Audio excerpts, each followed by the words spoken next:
Hello everyone, I am Barun from All English. Today we will read the 8th poem from the book First Flight of Class 10th CBSE. और ये जो poem है ये काफ़ी छोटा poem है। जितना पोएम हमने पढ़ा था इससे सबसे पहले वाला जो पोएम था डस्ट एंड स्नो उससे भी छोटा है, हार्डली 4 या 5 लाइन का है। तो जो पोएम का नाम है क्या है? फॉग। ठीक। और ये फॉग जो है it has been written by the Carl Sandburg. इनका पूरा नाम था Carl August Sandburg. He was an American poet. एक पोइट भी थे, बायोग्राफर भी थे, जर्नलिस्ट भी थे एंड एडिटर भी थे। और उनको जो उनका जन्म है वो जनवरी 6 1878 को हुआ था और उनका डेथ जो है जुलाई 22 1967 को हुआ था। ये काफ़ी फेमस थे क्योंकि इन्होंने 3 टाइम्स जो है पुलित्जर प्राइज़ मिला था। और मैंने आपको पहले भी बताया कि पुलित्जर प्राइज़ मिलना ये अमेरिकन के जो अमेरिका की जो गवर्नमेंट है उसके द्वारा दिया जाता है। ये काफ़ी फेमस प्राइज़ होता है, सॉरी, जो प्राइज़ होता है ये होता है। जैसे आप मूवी में आपको के लिए ऑस्कर मिलता है, बाकी चीज़ों में नोबेल प्राइज़ मिलता है, इसी तरीके से पत्रकारिता या फिर इस जर्नलिज़्म के किसी क्षेत्र के लिए या फिर जो है आपके बायोग्राफी के लिए या पोइट्री के लिए या फिर जो इस तरह के प्राइज़ जो लिखता है उसके लिए अगर उन लोगों को मिलता है तो काफ़ी ये फेमस है।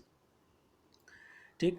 तो ये जो इनको जो पुलित्जर प्राइज़ मिला था वो एक बार 1919 में मिला था, 1940 में, 1950 में, और एक दो तो पोइट्री के लिए मिला था और एक जो मिला था उनको अब्राहम लिंकन का बायोग्राफी लिखा था उसके लिए मिला था। तो पढ़ते हैं, अब देखते हैं इस पोएम में क्या है, क्योंकि ये बहुत छोटा सा पोएम है। The fog comes on little cat feet, it sits looking over harbor and city on silent haunches and then moves on। अब ये जो क्या कि fog comes यानी fog का एक तरह से कंपेयर किया है किससे? कैट से। तो एक तरह से मेटाफर कह सकते हैं कि यूज़ किया गया कि fog comes on little cat feet।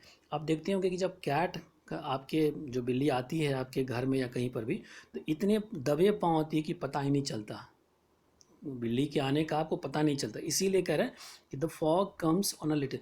और जब फॉग जो आती है तो यानी फॉग जब आ रहा तो आपको पता नहीं चलता कि फॉग आने वाली, क्योंकि स्टॉर्म तो है नहीं कि आपको पता चलता है। आराम से आपके घर तक जब विंटर के टाइम में आपके पूरे घर के चारों ओर जो है जो छा जाता है, आपको पता नहीं चलता कि कब रात में सोते हैं सुबह उठते देखते पूरा जो है सिचुएशन फॉग वाला है, तो वो पता नहीं चलता। इसीलिए कंपेयर किया है जो फॉग जो आई है वो किस तरीके से ऑन लिटिल कैट फीट, यानी जिस तरह से कैट जो है चुपचाप दबे पाँव होती है उसी तरीके से चल के। फिर कहता है कि it sits looking over harbour and city. अब हार्बर क्या होता है? जहाँ से शिप वगैरह निकलती है, जो कोई भी शिप जो आकर के समुद्र के किनारे लगता है जहाँ पर शिप को रखा जाता है, यहाँ से शिप निकलती है बाकी के लिए, वो उसको क्या कहा जाता है? हार्बर कहा जाता है। क्या कहते हैं? It sits looking over harbour and city, यानी कि ये जो है आकर के बैठ जाती है कहाँ पर? हार्बर पे, सिटी, यानी कि पूरा तरीके से छा जाती है। On silent haunches. अब हंच का क्या, हॉन्चेज का क्या मतलब है? जो घुटने के बल जो हम बैठते हैं उसको हम सिट ऑन ए फीट, यानी कि अपना घुटना टेढ़ा करके जो बैठे उसको हॉन्चे। तो यानी किस तरीके से? Sits looking over harbour and city, यानी घुटन on silent haunches and then move, यानी कि घुटनों के बल आकर के बैठ जाती है। बिल्ली तो चार पाँव पे चलती है, लेकिन ये जो फॉग है वो इस बिल्ली की तरह आकर के अपने हॉन्चेज पे बैठ जाती है। कहाँ पर? पूरे सिटी पे, पूरे हार्बर पे, चुपचाप, किसी को पता नहीं चलता, और फिर जो है वो आगे बढ़ जाती है, फिर मूव्स ऑन। तो इस तरीके से बेसिकली ये जो 6 लाइन का पोएम है इसमें कहा कि जो फॉग आती है वो आराम से बिल्ली के तरह आती है, पूरे शहर में फैल जाती है एकदम साइलेंट तरीके से, और फिर जो है वो चाहे वो हार्बर हो, सिटी हो, या फिर जहाँ कहीं पर पूरी तरीके से फैल जाती। और साइलेंट कोई भी, जैसे विंड स्पीड से चलता है तो आपको अब पता चल जाता है। अगर कोई स्टॉर्म वगैरह कोई आ जाए, कहीं पर कुछ और हो जाए तो पता चलता है। लेकिन जो फॉग आती है इसमें आपको कुछ पता ही नहीं चलता, इवन कि रेन भी होने लगता है स्पीड से तो पता चलता है आपको, लेकिन फॉग का पता नहीं। तो इसीलिए कह रहे कि over harbour and cities on silent haunches, और जो हंचेज यानी कि घुटनों के बल आकर के और फिर जो है वो आगे बढ़ जाती। तो इस तरीके से ये छोटा सा पोएम है, पोएम ख़त्म होता। अब देखते हैं कि क्या पोइट्रिक डिवाइस में क्या राइमिंग स्कीम है इसमें। तो देखिए लास्ट में क्या है, कम्स है, फीट है, लुकिंग है, सिटी है, हॉन्चेज है, ऑन है, यानी कि कोई भी वर्ड आपका राइमिंग स्कीम क्या होता है, जो लास्ट का जो वर्ड है उसमें म्यूजिकल साउंड होना चाहिए, तो यानी इसमें कोई सा भी नहीं है। दूसरा क्या देखते हैं कि the fog comes on the little cat feet. अब यहाँ पर देखिए ये जो लिखा हुआ है कि the fog comes on the little, ये दो जो लाइन है इसमें इंजैबमेंट है। इंजैबमेंट क्या होता है, जब लाइन जो है पहला जो एक ही लाइन जो हो कंटिन्यू हो जाता है दूसरे वाले पार्ट में भी।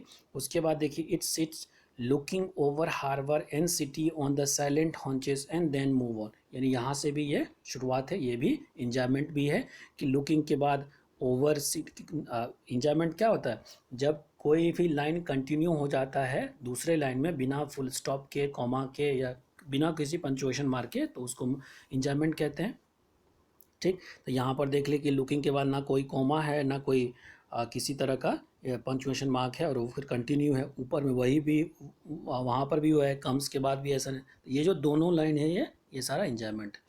उसके बाद इसमें देखें हैं कि द फॉग कम्स। अब यहाँ पर फॉग को जो है एक तरह से पर्सोनिफिकेशन बनाएगा, कहते हैं कि जब आप फॉग कभी चल सकती है, लेकिन यहाँ पर पर्सोनिफाई किया गया। पर्सोनिफिकेशन का क्या मतलब है, जब किसी भी नॉन लिविंग थिंग्स को या इवन की छोटे छोटे एनिमल्स को भी एज ए ह्यूमन बीइंग की तरह कंपेयर किया जाता है, तो उसको हम पर्सोनिफिकेशन कहते हैं, जैसे मून को भी या सन को भी।